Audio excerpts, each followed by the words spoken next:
The day I accidentally ruined a man's $1,000 suit was the day my entire life changed, and I didn't even know it yet. It was a Tuesday morning in early October, the kind of morning where the sky can't make up its mind, and the wind has something personal against you. I was running late to my shift at Holloway's, which I know sounds bad, but in my defense, the 6 train had decided to take a philosophical pause somewhere between 33rd and 42nd Street for 11 full minutes. 11. I'd counted. Holloway's is a small bookshop and cafe on the corner of West 74th and Columbus, the kind of place that tourists photograph from the outside and locals actually live in. We sell used books, we brew decent coffee, and we have exactly 3 tables, one of which wobbles if you look at it wrong. I'd worked there for 2 years, picking up morning shifts before my afternoon classes at Hunter. The pay was $16.50 an hour, which in Manhattan is the financial equivalent of a joke someone tells at a dinner party, and everyone politely laughs at. I came through the back door with my coat half on, my tote bag swinging, and approximately zero awareness of my surroundings. Ruby, the owner, 60s, silver-haired, perpetually in reading glasses she never actually used for reading, was already behind the counter making that face.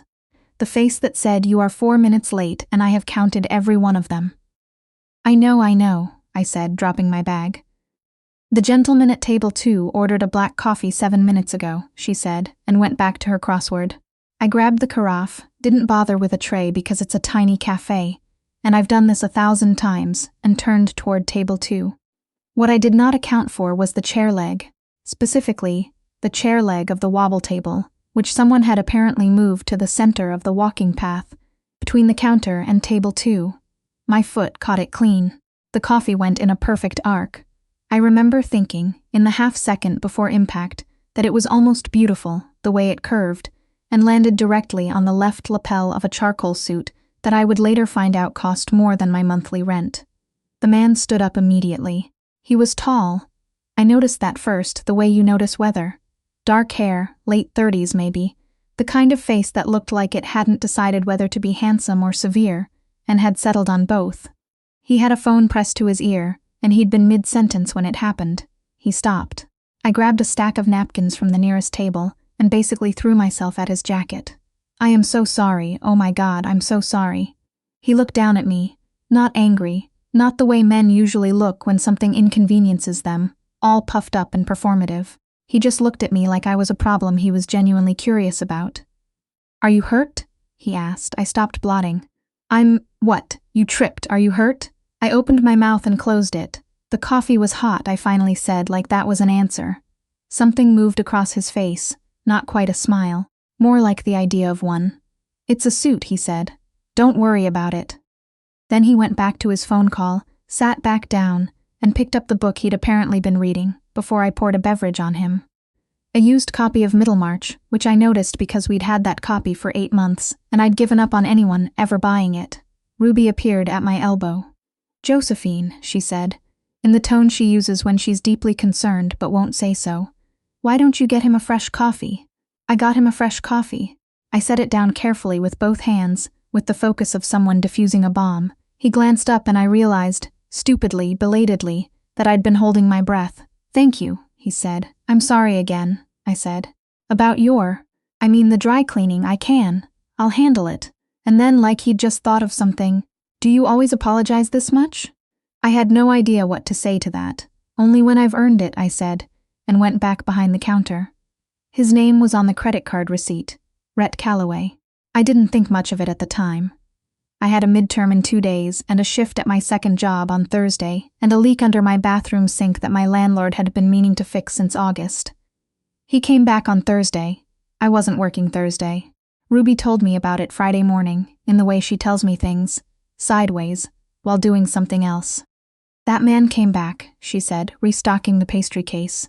"The suit. Did he want compensation?" I asked, genuinely worried.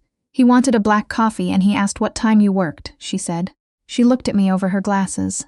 "I told him you were in at 8 on Saturdays. Ruby." "He's very well dressed," she said, as though this resolved everything. I spent Friday night telling myself it was nothing.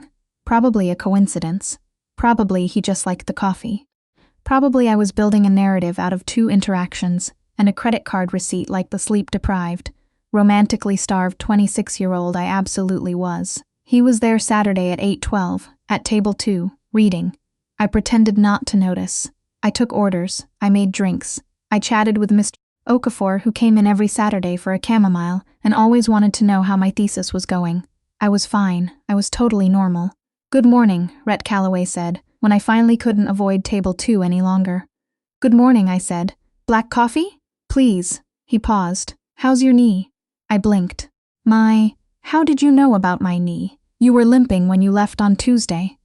He'd noticed that.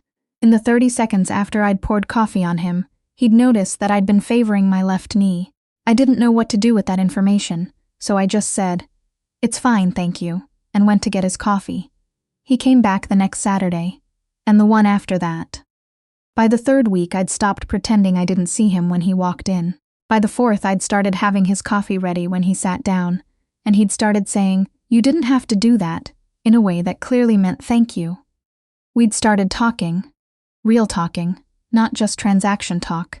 He'd ask about the books in the display case and actually mean it. I'd learned he had opinions about Edith Wharton that were frankly wrong, and I'd told him so, and he'd looked at me like I'd done something surprising. "Everyone usually agrees with me," he said once. "About Edith Wharton?" "About everything." I laughed. "That sounds exhausting." That not quite smile again. "It is, actually." I didn't ask what he did. It felt like a test I didn't want to take yet. He didn't ask about my classes, my other job, the fact that I sometimes ate granola bars for dinner because the grocery store on my block was highway robbery, and the one 3 blocks over required energy I didn't always have. We existed in the hour between 8 and 9 on Saturday mornings, like it was its own small country with its own rules. I started to look forward to Saturdays in a way that I hadn't looked forward to anything in a long time. My roommate Diane noticed first, the way she notices everything. Diane is 28, works in hospital administration, and has the observational precision of someone who once caught a billing error for $40,000 just by reading carefully. "You're humming," she said one Saturday evening when I got home. "I hum," I said. "Not like that, you don't." "Who is he?" "It's not like that. What's his name?" I hesitated 1 second too long. "Josephine." She put down her book. "What's his name?" "Rhett," I said. He comes into Holloway's. We talk. It's nothing." "Rhett," she repeated. "Like Gone with the Wind?" "I haven't thought about it." "You've thought about it," she said, and went back to her book. I'd thought about it. The thing I kept coming back to was how he listened. Rhett Calloway listened the way most people don't.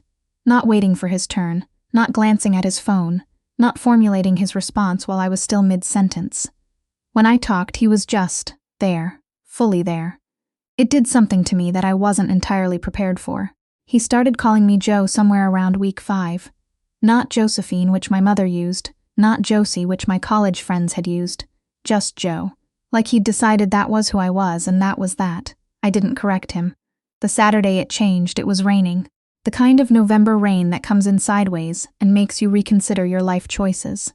The shop was quiet, just Mrs. Patel in the armchair by the window with her large print mystery, and Rhett at table 2, and me.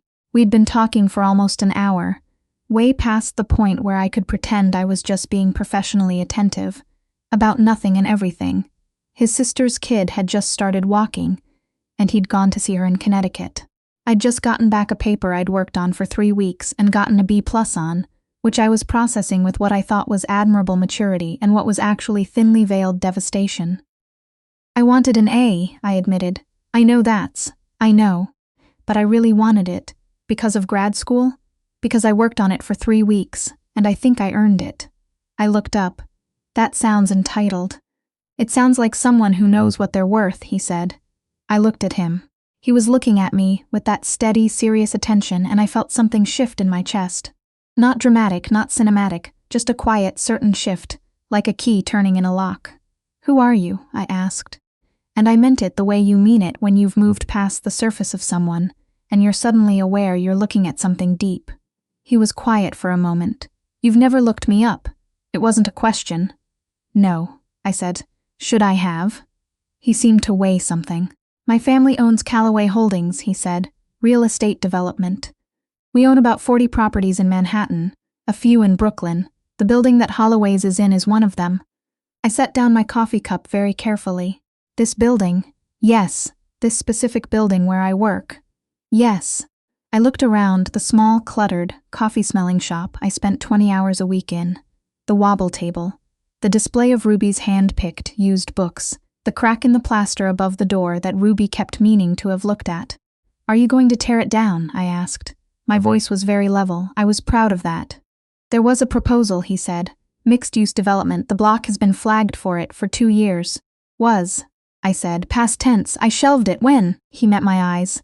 "About 6 weeks ago." I did the math. 6 weeks ago was around week 3. Around the time he'd first called me Joe. I stood up. I needed to be standing. "Rhett, I need to understand something. Did you come in here the first time because of the building?" "Yes," he said, without hesitating, and I respected that, the not flinching. "I came in to assess the space, get a sense of the business. And then you kept coming back. And then I kept coming back," he said, "because of you. That is." I stopped. Started again. "You can't just, that's not a small thing. That building is Ruby's whole life. That's 15 years of her life in this space. You can't just." "I know," he said. "You were going to take it, I know."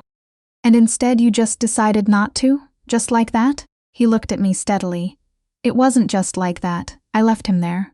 I went to the back room, sat on the upturned milk crate I use when I'm on break, and stared at the wall for a while. Ruby found me there 7 minutes later. She leaned in the doorway. "He told you," she said.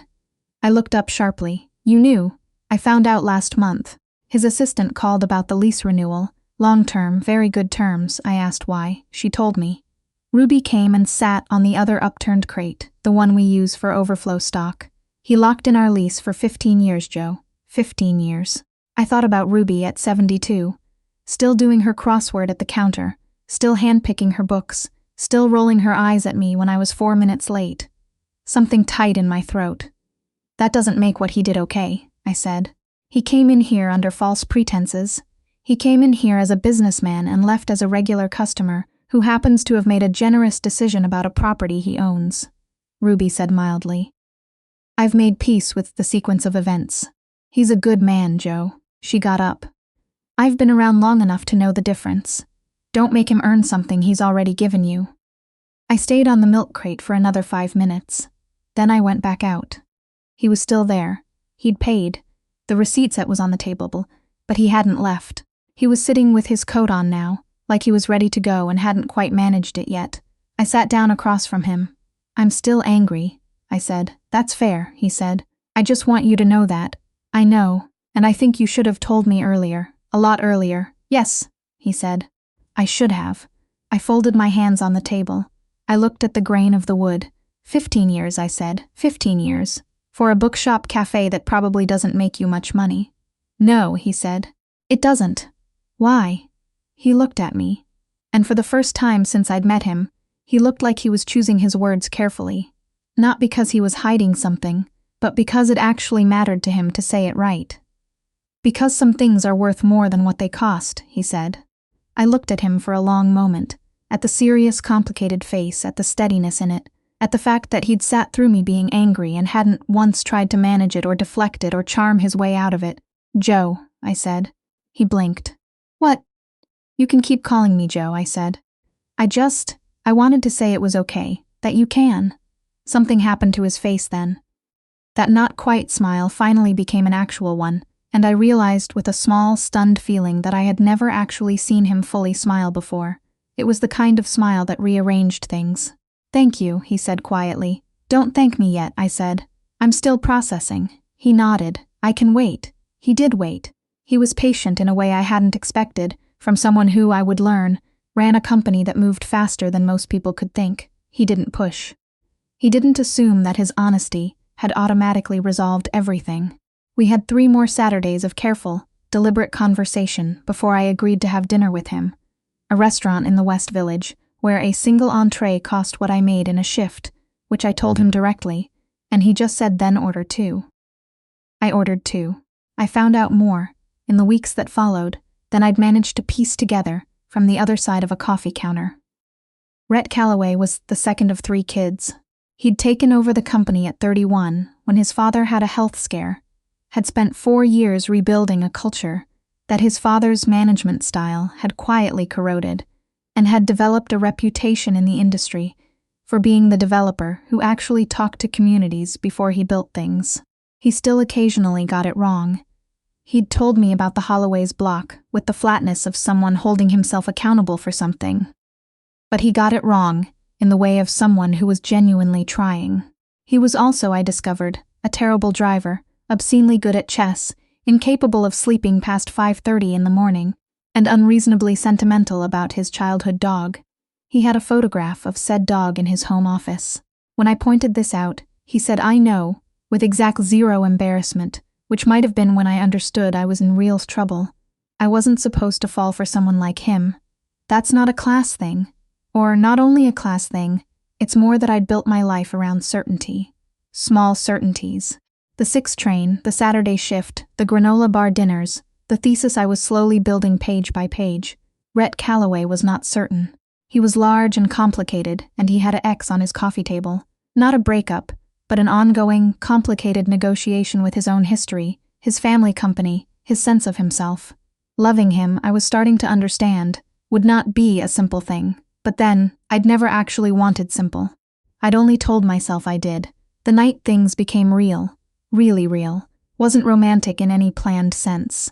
It was February, about 4 months after the coffee incident, and I'd had one of those days that just compounds. Bad news on a grant application I'd been counting on. A fight with my mother on the phone about whether grad school was a realistic plan, her words, or a legitimate future, mine. The leak under the bathroom sink had finally become a waterfall, and my landlord was now unreachable by any known method of human communication. I was sitting on the floor of the Holloway's back room at 9 at night. Ruby had let me stay after close, because she'd seen my face when I came in and hadn't asked questions. And I was not crying, exactly, but I was doing the thing that is adjacent to crying, which is sitting very still and breathing very carefully so that you don't. Rhett found me there because I'd texted him something vague about the day, and he'd apparently taken "it's fine long day" to mean something more accurately than I'd intended. He knocked on the back door, which Ruby had unlocked, because Ruby is a co-conspirator in my life, whether I ask her to be or not, and came and sat on the floor next to me without a word. We sat like that for a while. "The grant fell through," I said eventually. "I heard. The leak is a whole thing now. I know a plumber. My mother thinks I'm wasting my life." He turned to look at me. "Your mother hasn't read your thesis," he said. "I have." I looked at him. He had actually. I'd given him a chapter to read as a kind of test, expecting polite vagueness, and he'd come back with 3 pages of notes, actual substantive notes, and a question about my methodology that had taken me 2 days to properly answer. "It's good work, Joe," he said. "It matters. Anyone who can't see that is looking at the wrong thing." I felt my throat tighten in a way that had nothing to do with the grant or the leak or my mother. "You can't just say things like that," I said. "I just did. Rhett, Joe." I looked at him, this impossible, complicated, surprisingly gentle man on the floor of a bookshop back room, surrounded by overflow inventory, and I thought about a $1,000 suit soaked in coffee, and a copy of Middlemarch finally finding a reader, and 15 years on a lease for a place that didn't make financial sense, but made every other kind of sense. "I think I'm in love with you," I said. "I'm saying it now because if I wait until I'm sure I'll wait forever, and I don't want to wait forever." He was very still for a moment. "Joe," he said, and his voice was different, quiet in a way I hadn't heard before, careful the way something is when it's held gently. "I've been in love with you since you told me I was wrong about Edith Wharton." I laughed. It came out a little wet. "That was week 5, he said. "It was week 4. I counted. I looked at the ceiling, then at him. Then I did something I'd been not quite doing for 4 months. I leaned my head against his shoulder, and he put his arm around me, and we stayed on the floor of Ruby's back room for a long time while the city moved around us outside. Later, weeks later, when we'd moved past the floor of the back room and into something that had a shape and a name, Rhett did something that I only found out about from Ruby, who found out from his assistant. He'd added a clause to the Holloway's lease, a clause that specified the building could only be sold to a buyer who agreed to maintain the current tenant in perpetuity at a rate tied to a fixed index, not to market value. He'd essentially made Holloway's unmovable, legally, permanently, unmovably there. Ruby told me about it on a Tuesday morning, which felt right. Tuesdays had become something in our story, the way certain days become weighted with meaning when you're not looking. He didn't tell me, I said. No, Ruby said, going back to her crossword. He didn't. I looked out the window at West 74th, at the people moving past with their coffees and their dogs, and their unremarkable Tuesday mornings. I thought about how many mornings like this Ruby had stood at this counter. I thought about the wobble table, which nobody had fixed and nobody was going to fix, because some things become load-bearing without anyone deciding they should be. I thought about a man who came in to assess a space and couldn't quite leave it. That was 6 months ago. Some things have changed. I'm in the thesis stretch now, the final push, the part that used to feel impossibly far, and now just feels like the next step. The grant that fell through got replaced by a smaller one, and then a fellowship that is, if I'm being honest, better. The bathroom sink was fixed by a plumber named Gerald, who Rhett sent over, and who also fixed the radiator, which I hadn't even mentioned. Some things haven't changed. Ruby still does her crossword at the counter. The wobble table still wobbles. I still take the 6 train to my Saturday shift, still come in 4 minutes late often enough that Ruby still makes that face, and I still get his coffee ready before he sits down. He still calls me Joe, and I still feel that small, certain shift every single time.